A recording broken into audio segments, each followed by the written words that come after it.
Salut à tous, j'espère que vous allez bien, c'est Romain et on se retrouve aujourd'hui 3 jours après l'élimination face au Borussia Dortmund. Que de regrets, on est en pleine période de deuil, pas facilité par les médias qui ont commencé sans plus attendre la saison du mercato, Dominique Sévérac, Fabrice Hawkins, Loïc Tanzi. On a une tonne d'informations mais on va pas y revenir dans cette vidéo. On va s'arrêter plutôt sur nos forces en présence, ceux qui étaient titulaires mardi, leurs prestations individuelles, et se projeter aussi sur le mercato, leur saison, plus globalement aussi à titre individuel. Alors installez-vous, c'est parti. Avant que la vidéo commence, petit placement de produit pour le site ZoFoot qui vous propose des répliques non officielles mais d'excellente qualité de tous vos maillots préférés, beaucoup d'équipes représentées, sélection nationale aussi, avec des badges, écussons et flocages d'excellente qualité comme les coutures. Vous pouvez personnaliser tout ça au moment de votre commande avec 10% de réduction. N'hésitez pas à utiliser le code qui est dans la description, tout comme le lien vers la boutique et les détails de la promotion en cours. Vous avez un ou plusieurs maillots offerts en fonction du montant de votre panier. Le maillot est à indiquer au moment du paiement dans la page de commentaires. Et pour la livraison, sachez qu'il vous faudra entre 15 jours et 3 semaines grand maximum pour recevoir votre commande. Voilà, merci à eux, c'est eux qui régalent. Bon les amis, 3e jour de gueule de bois après cette élimination face à Dortmund où il y a énormément de regrets de sortir comme ça avec autant d'occasions loupées parce qu'il n'y a pas d'autre mot. En face, il y avait un gardien qui fait probablement partie des meilleurs du monde, mais en matière d'arrêt sur les deux matchs, c'est vrai que c'est plus nous qui avons loupé que lui qui a fait des gros exploits, donc terrible. Terrible, surtout que cette année, on avait quand même le facteur chance de notre côté. On va pas se mentir, le rouge d'Araoro, le fait de tirer la Real Sociedad en terminant deuxième du groupe, même se qualifier en faisant match nul à Dortmund avec le score entre Milan et Newcastle qui nous est favorable et qui nous permet de nous qualifier, parce que même là, la qualification n'était pas entre nos mains à 100%. Le penalty à la toute dernière minute face à Newcastle au Parc des Princes, beaucoup de faits qui étaient quand même réunis pour aller à Wembley, le tableau, voilà, le tableau aussi de Ligue des Champions lors du tirage des quarts de finale, c'est terrible. C'est terrible parce que cette chance, je pense qu'on l'aura pas avant longtemps, et si on se projette sur l'année prochaine, bon, il va y avoir un mercato, on va en parler, mais c'est vrai que retrouver les demi-finales, aujourd'hui, j'ai quand même du mal à l'envisager. Après, pour parler de l'année prochaine, il y a quand même un truc qu'on n'a pas vécu cette année et sur lequel j'aimerais revenir. Peut-être que je suis complètement timbré, vous allez sûrement me dire ça, mais j'ai envie de voir le PSG face au Real ou alors Manchester City en fait, si possible, dès les nouvelles phases de poule bizarres là, de la nouvelle formule, parce que finalement cette saison, on a eu des adversaires très relevé dans d'énormes ambiances européennes, San Siro, Saint James Park. On a perdu 5 matchs aussi, mais on s'est pas frotté en fait à ce genre d'équipe. C'est pour ça aussi que je regrette la non-qualification en finale, parce que face au Real, on aurait déjà eu un ordre d'idée. Mais j'aimerais quand même voir ce que vaut en fait ce PSG de Luis Enrique sur des configurations de match assez différentes que ceux face au Barça, la Real Sociedad, Dortmund et tout ça, face tout simplement au gratin. Peut-être que je suis un pauvre sadomasochiste, hein, parce qu'on prendrait 5-0, mais voilà, j'ai quand même envie, et c'est ce que je demande avant tout, en fait, sur la saison prochaine. C'est une pensée qui m'a traversé l'esprit mercredi. Je me suis dit, c'est vrai qu'on n'a pas vu le PSG vraiment face au top niveau européen. Voilà, bref. Passons donc aux prestations individuelles des joueurs, bien sûr, ou mardi. Le constat est très clair.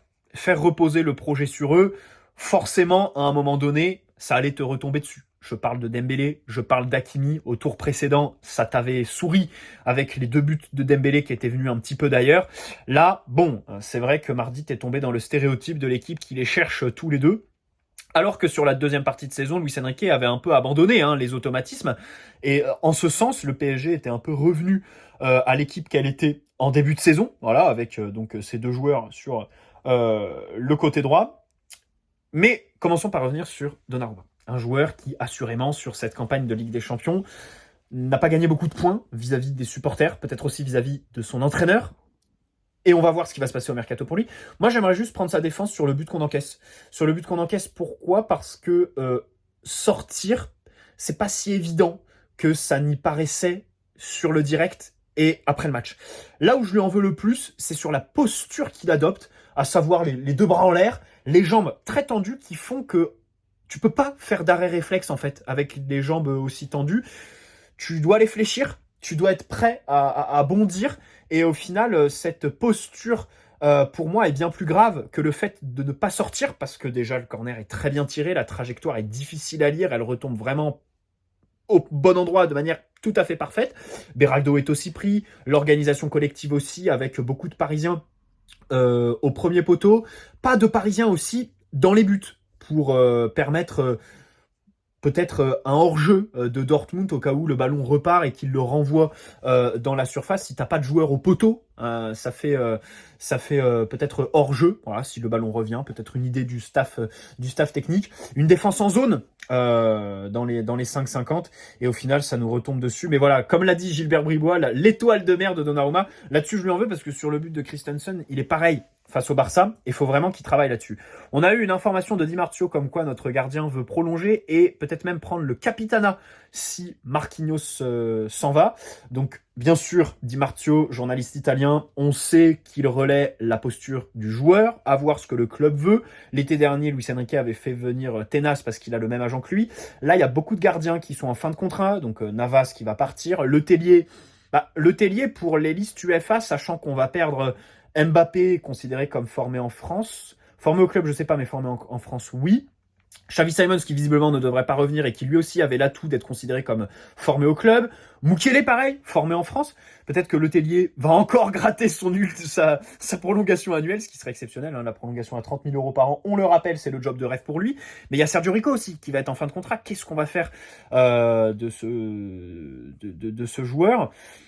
Et en plus, un journaliste de la team Di Marzio qui, là, ce matin, a dit que le PSG était sur le marché des jeunes gardiens. Finalement, on repart sur une tenace. On va essayer de chercher un joueur de ce profil cet été. Bon, à voir ce qu'on va faire de Donnarumma. Est-ce qu'on va le prolonger? On a su que le PSG parlait avec Vitinha, fin de contrat en 2027. Hakimi aussi, volonté de le prolonger. Ça, c'était un peu plus tôt dans la saison, plutôt en février-mars qu'on avait ce genre d'infos. Mais sur Donnarumma et Nuno Mendes, par exemple, pas du tout d'informations qui vont dans le sens d'une volonté de le prolonger du côté du PSG. Après, les prolongations, souvent, elles sont négociées un petit peu en off. Il n'y a qu'à voir Warren. Bon, on savait que Warren, il y avait des négociations et que ça allait aboutir. On savait aussi 24 heures avant l'officialisation au Parc des Princes que Mendes était à Paris, Mendes son agent, mais au final elle est officialisée sans qu'aucun média nous la prenne en amont quoi. Et Warren il présente son maillot 2029 au Parc des Princes comme ça, juste avant le match, et donc c'est vrai que ça a fait plutôt plaisir d'avoir pour une fois un dossier bouclé comme ça par le club au tout dernier moment. Revenons sur le match d'Hakimi. Bien sûr il faut faire le lien avec Dembélé puisque l'animation reposait sur les deux comme en début de saison comme je l'ai dit, mais tu finis par le payer parce que les centres, c'est incroyable le manque de justesse d'Hakimi. Bien sûr le volume, et franchement Hakimi je lui enlèverai jamais les courses à vide. Dans cette équipe qui est mais d'une pauvreté quand on a le ballon en matière de mouvement, d'appel à vide, de fixation des défenseurs centraux. Alors ça par contre pour étirer le bloc adverse, c'est sûr qu'à chaque fois t'as des mecs qui collent la ligne, voilà. C'est une consigne de Luis Enrique. Mais le problème c'est que ces mecs-là, il n'y a pas un moment où ils prennent leurs responsabilités et ils font des appels vers l'axe, derrière le latéral, ils repiquent un petit peu dans l'axe. C'est vrai que là, on était dans la caricature du jeu positionnel, tout simplement, prôné par Luis Enrique. Et c'est pour ça que, en ce sens, l'échec est pour l'entraîneur et son staff, mais aussi pour les joueurs qui doivent aussi, à un moment donné, Carlo Ancelotti le disait, les demi-finales de Ligue des Champions, c'est un moment où l'entraîneur s'efface au profit des joueurs qui sont calibrés pour ces rendez-vous, parce que les joueurs doivent faire parler leur instinct, leur talent et dépasser les consignes de l'entraîneur. Au final, ça n'a pas été le cas mardi soir. Ça montre aussi que aussi on est passé de joueurs comme Di Maria, comme Neymar, Pepsi je le mets pas là-dedans, et que aussi on va passer sans Mbappé l'année prochaine, même si bien sûr il nous sort probablement sa pire saison en Ligue des Champions cette année. Mais il y a peut-être aussi un lien avec son départ, notamment sur les derniers mois où tu sens que le joueur n'est plus là. Bien sûr, je n'excuse rien et on va le tabasser parce que mardi, avec le recul, je pense qu'il a battu le contenu de son match face à Newcastle début octobre pour le titre de pire match de la saison, voire peut-être de pire match de son aventure parisienne. Mais ça, faut regarder les autres qu'il y a eu aussi. Bon bref. Moi, j'ai pas trop compris pourquoi on s'est entêté à vouloir centrer aussi assurément depuis le côté droit, en fait. Depuis le côté droit, parce qu'à gauche, bah, t'as Mbappé, les 2-3 centres qu'il met, c'est peut-être le seul truc positif qu'on peut sortir de son match. Hein, l'occasion de Warren, c'est, enfin le poteau là, à 2 mètres du but, avec Gonzalo qui a 2 doigts de reprendre le ballon juste avant, bah, c'est sur un super centre tendu de Mbappé. Et sur le côté gauche, tu avais aussi de très bons centreurs. Mbappé, aussi Nuno, hein, qui en fin de match, quand il se libère un petit peu, met un bon centre à Gonzalo. Pourquoi avoir autant forcé sur Hakimi et Dembélé, qui sont des joueurs assez aléatoires, hein, franchement, on va pas se mentir. Hakimi, on le savait qu'il envoie les centres au 3e poteau. Et Dembélé, bon, il avait mis un super centre pour Mbappé face à Reims. Mais c'est plus la superbe reprise de Mbappé pour ouvrir le score que le centre de Dembélé qui est parti très haut. Alors, pour ceux qui ont en tête ce but, vous voyez de quoi je parle. C'est plus un but de Mbappé que la passe décisive de Dembélé. Mbappé aussi pour Icardi. Il avait donné de super centres. Il y a 2 ans pour Danilo aussi face à Saint-Etienne. J'ai le souvenir d'un centre extérieur du pied. Donc c'est très dommage d'avoir cherché ce côté droit quasiment exclusivement. En plus du fait qu'on fasse des passes bien trop tardives. Marquinhos, qui en première mi-temps... en fait, faisait la touche de trop avant de la passer à Hakimi, qui du coup la recevait arrêtée, et bien sûr Hakimi qui la reçoit arrêtée, c'est pas Hakimi qui est lancé. Quasiment 100% du temps, quand il est arrêté, il perd le ballon. C'est une situation qui ne donne rien. Défensivement, pour revenir sur Hakimi, il a bien tenu. Après, Adeyemi, il faut pas oublier qu'avant le match, il sort de l'entraînement, il rejoint les vestiaires au bout de même pas 15 minutes. Il attend même pas que les médias partent. Il sort direct. Et donc, dans les médias, on savait tous que Adeyemi était vraiment touché. Et personnellement, sa titularisation m'a surpris en fait. Parce que le mec, ils l'ont fait sortir, les médias étaient encore là pour relayer l'information, tu vois, pour faire du bluff et tout ça. T'aurais pu au moins le laisser 5 minutes, parce que les médias restaient encore pour 2-3 minutes. Et donc le faire sortir après et éviter que ça fuite dans les médias. Mais là, voilà, tu savais qu'Adeyemi était diminué et ça s'est senti sur le match. Donc voilà. Après, il y a une faute à un moment donné en deuxième mi-temps qui est assez grotesque où il peut prendre rouge. Ça aurait pas été volé. Et il doit travailler là-dessus. On en parlait dans le débrief du match aller où je disais l'inverse parce qu'il s'était bien tenu au Signal Iduna Park. Mais c'est vrai que Hakimi, s'il veut être le leader de cette équipe, et j'insiste là-dessus parce que le problème, c'est qu'avec le départ de Mbappé et cette équipe très jeune, finalement, Hakimi, c'est un des joueurs les plus vieux de cet effectif. Ça va être aussi un des seuls, bon, qui a une Ligue des Champions, même si c'était quand il était au Real Madrid, donc il n'avait pas un rôle majeur, mais qui a de l'expérience aussi. À l'Inter, avec Antonio Conte, il remporte la Serie A avant de venir. À Dortmund aussi, voilà, c'était un joueur clé. Donc c'est vrai que j'attends de lui qu'il y ait ce côté leadership beaucoup plus, beaucoup plus. Et aussi, quel dommage qu'il n'ait pas tiré le coup franc pitoyable d'Asensio en deuxième mi-temps, parce que plutôt dans la saison, il en avait mis un. Je crois que d'ailleurs c'est le seul coup franc direct qu'on a marqué cette saison. Lors du Classico, face à Marseille, c'était sur le même côté, à droite, même si celui contre Marseille était plus excentré et il le tire différemment que celui de mardi soir. Mais j'aurais préféré, enfin, c'est difficile de parler après, j'aurais préféré que ce soit Achraf qui le tire plutôt qu'Asensio, enfin, bref, qui le tire n'importe comment. Marquinhos, c'est vraiment dommage qu'il concède le corner du but de manière aussi bête, parce qu'évidemment, il est responsable, bien sûr. Et le reste de son match est bon. Défensivement, c'est vrai qu'il est très juste. Je trouve qu'il défend bien. Et c'est un peu à l'image de sa saison, parce que finalement, il fait une bonne saison, avec une vraie montée en puissance au moment véridique, quart de finale de Ligue des Champions, les demi, il est plutôt bon face à Dortmund. Et au final, il y a à chaque fois quelque chose qui fait tic. Là, le corner concédé. Face à Milan, la bicyclette de Leao, où il est spectateur sur toute l'action. Face à Newcastle, l'erreur technique à la relance absolument scandaleuse, alors que sur le reste de son match, pas forcément le pire. Donc c'est assez dommage. Bon, Beraldo, défensivement, bien sûr qu'il a subi face à Fulkrug, mais ça c'était attendu, on peut pas être surpris. Et je trouve qu'il s'en est plutôt bien sorti sur certaines situations grâce à une bonne intelligence de jeu, matière de placement-lecture. Après, avec ballon, alors c'est un des seuls qui a trouvé des passes dans la densité à l'intérieur du jeu, mais il y a aussi des passes qui sont incroyablement ratées, comme à l'aller. Et ça, bon, c'est vrai que, en fait, tu vois le verre à moitié plein, tu te dis que c'est probablement le seul dans l'effectif qui, derrière, peut te trouver ce genre de passe. Mais de l'autre côté, ça entraîne aussi des ratés qui peuvent être très dangereux à l'avenir. Hein. Et même sur ses qualités, il doit donc progresser. En plus d'avoir des défauts qui lui sont inhérents et qui sont aujourd'hui rédhibitoires pour évoluer au plus haut niveau. Bien sûr, comme il est très jeune, qui débarque du Brésil depuis 4 mois, qu'il a aussi beaucoup joué, Luis Enrique l'a pas ménagé, tous ses défauts peuvent être gommés, axe de progression et tout ça. Nuno, défensivement, il y a eu du mieux face à Jadon Sancho. Après, je regrette qu'offensivement, finalement, il fasse un match à l'image de l'équipe. C'est-à-dire, il se réveille trop tard. Il dédouble en fin de match. Il y a la superbe frappe qui finit sur le poteau. Il y a un bon centre, comme je disais, pour Gonzalo Ramos. Mais pour le reste, en première mi-temps, on ne le voit pas.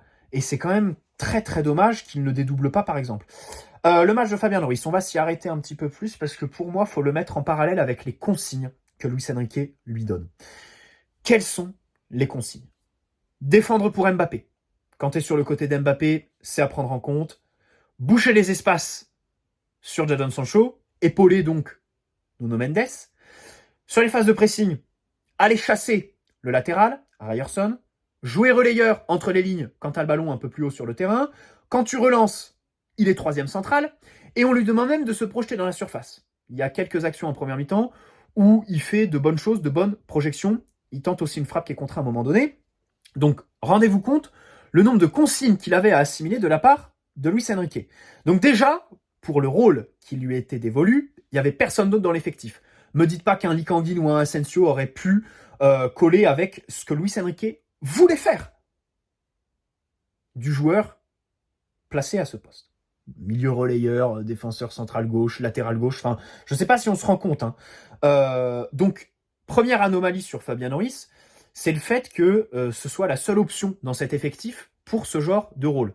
Alors bien sûr, il n'y a pas grand monde qui est Rakitic 2015, voilà, qui est les milieux espagnols que cette sélection a connus lors de ses heures glorieuses, voilà.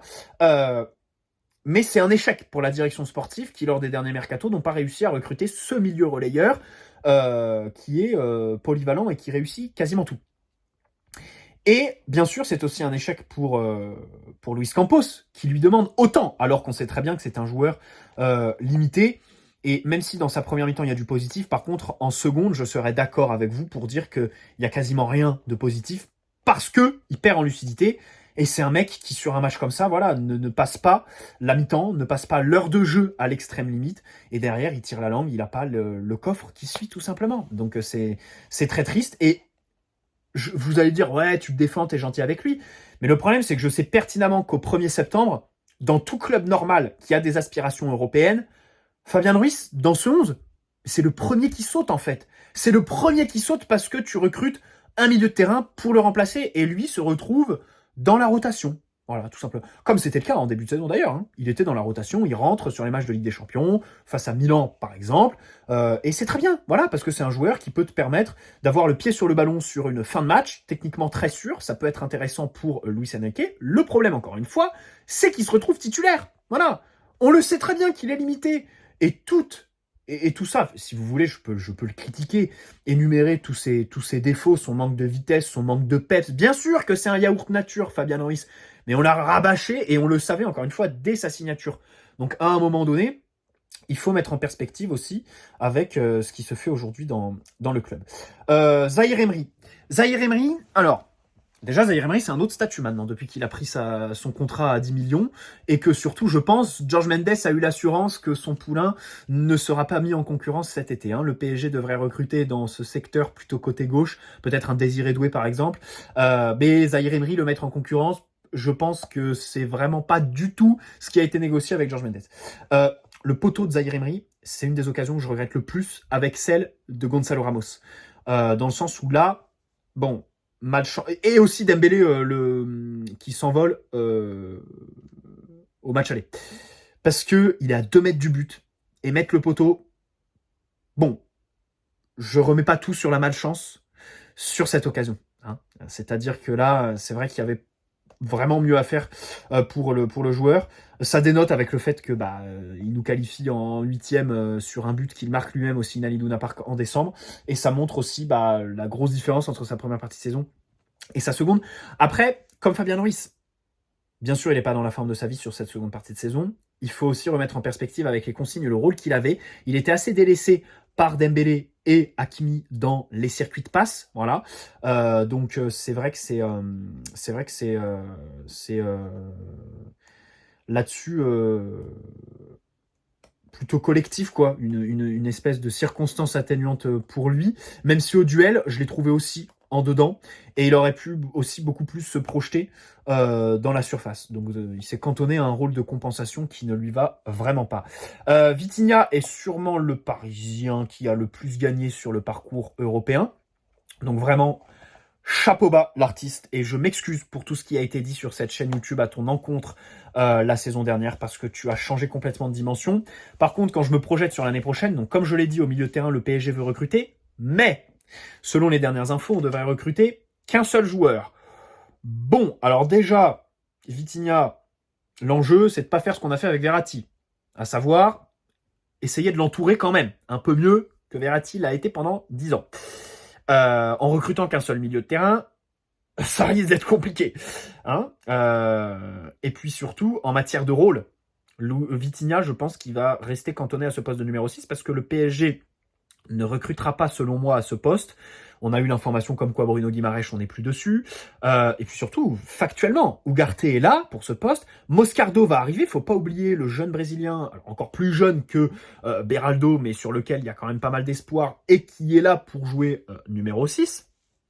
Donc l'année prochaine, à moins que Moscardo ou Ugarte explosent complètement et prennent ce poste de numéro 6, Vitinha sera encore numéro 6. Alors que pour moi, il faudrait quand même qu'il arrive à ce poste de relayeur gauche, un peu plus haut sur le terrain, qui se projette dans la surface, parce que sans Mbappé et ses 40 buts, il va falloir évidemment des scoreurs.